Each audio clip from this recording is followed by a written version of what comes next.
Chào các bạn ha. Hiện tại Nhã đang đi ra Nha Trang chơi đó, và bây giờ đến trạm dừng chân ngay chỗ này gọi là Phan Thiết đó vị. Wow, cảnh xung quanh đây nè quý vị xem, thành phố Phan Thiết đó, vị thấy không? Đến trạm dừng chân của Phương Trang ha, thì có các quán ăn đó, rất là nhiều du khách vào đây ăn uống này nọ đó, nhưng mà chủ yếu đó vị là đi vệ sinh ha. Wow, đi vệ sinh xong thì đây có quán ăn, bán hủ tiếu này nọ nè đó.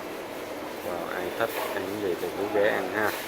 Ok rồi, đó vị thấy không? Làm trên Phương Trang đó, chỗ này đó vị, người ta gọi là Phan Thiết ha, chi nhánh Phan Thiết đó, thì có đồ ăn đồ uống đây nè. Nếu mình thấy giá thì cũng dễ chấp nhận quý vị, có 30.000, có 40.000 này nọ. Nước thì 15.000, 18.000, 12.000 cũng chấp nhận được ha.